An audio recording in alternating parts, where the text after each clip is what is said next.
Hey, what's going on? This is Delana Gray with EliteDC-TV, and I'm here right now with Rob Hilster. So how you feeling? I'm great. How are you? Good. I'm feeling good.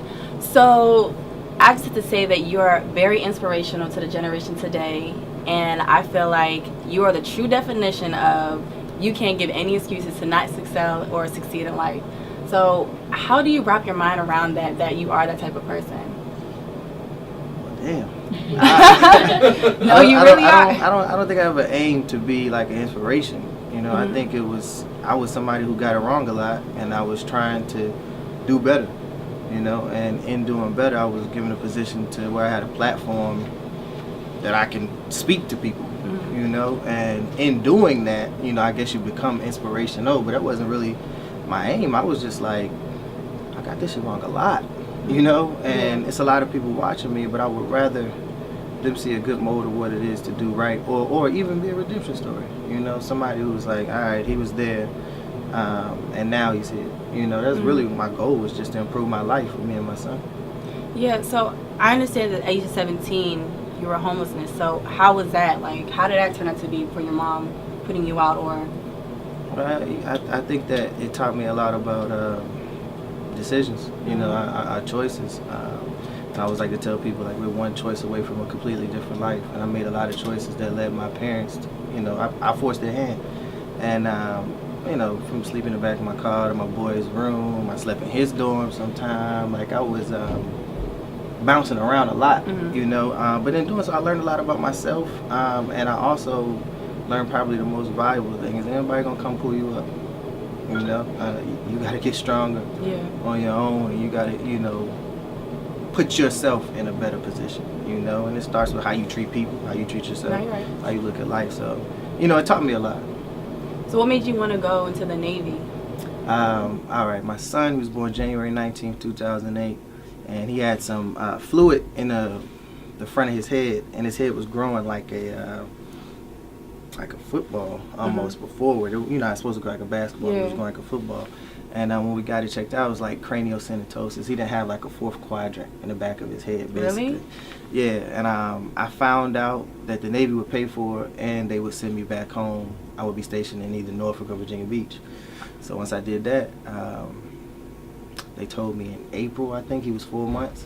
I signed up. 8 days later, I went to boot camp. Wow. So did that actually give you your inspiration to actually write during the Navy, or was that just right after? That's when you started writing? Well, I was always, I guess, a writer by nature. English came natural. My mom is a writer too. But when I got in the Navy, I decided that I was going to be a full-time writer.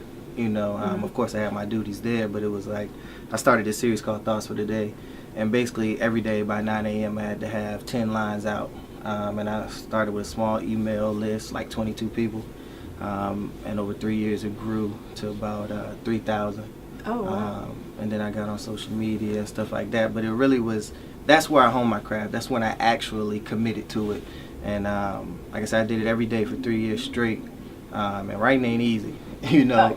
But it was, you know, doing your research, you realize the number one thing that stops writers is writer's block. And I was determined not to have that stop me, you know what I mean? So I just went at it. If I say one day I only had 3 lines, I would do some research, you know, read some to get better. So you had a tour last month, or are you still doing your tour for the tour Living Life for a Living? With myself and Kenny Burns, Living Life for a Living tour, essentially to live a life you don't need a vacation from. And Kenny, being as experienced and well-versed as he is, you know, we kind of partnered up because we both have unique stories, and we come from essentially 2 different sides. But basically, we have 6 cities lined up now. We're going to Alabama, Charlotte, Houston, Miami, Atlanta, and New York. But we sold out in Chicago, and we sold out 2 shows in LA. Okay, so what kind of speeches were you giving out? Was it just for, like, relationship-wise, for teens? Well, this like is how to do better in life? This is a life tour. This is him sharing his pitfalls, me sharing mine. But also where we were and where we are now. We talk about everything. The pillars are life, loss, legacy, and love. And in that, we talk about family. We talk about fear. We're talking about dreams. We're talking about, you know, our mistakes. We talk about a lot of things. But we want it to feel fresh. We want it to feel new. We don't want it to be your typical boring lecture, you know, where you can't interact. If people want to scream something out, they can. People feeling it, they laugh a lot. So it's a fun tour. Okay, so with your blog, you have videos. You're selling books and clothes. So, what's next? Rapping? Because I will rap.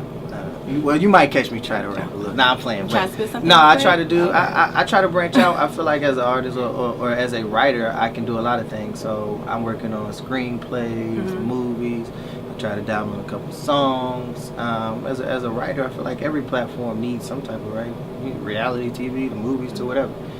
So I try to take advantage of that. And it's crazy. I started selling T-shirts because I couldn't afford to publish my book. Oh. But I knew I had a brand that people would buy into, so I used those as a segue to finance my books and stuff. So. Cool. Well, can you let us people out there know, like, are you doing any other tours? Well, we got the Living Life for a Living tour. We'll be, like I said, in Atlanta, Charlotte, and I do my thing separate, where I do a couple spot dates outside of that. But I'm pretty sure I'll be in everybody's Okay, well, soon. can you definitely shout out your Instagram or your website so everybody else can go ahead and check that out? The website is www.robhillsenior.com. Instagram, Twitter, Rob Hill Senior. It's ROBHILLS. Follow. Yes. So it was nice to go ahead and be interviewing you, and I hope next time you come back, definitely. And I'll definitely, you owe me a shirt. So, I got you. You got me? Well, I got you. Okay, so again, this is Delina Gray with EliteDC-TV, and again, we're wrapping out.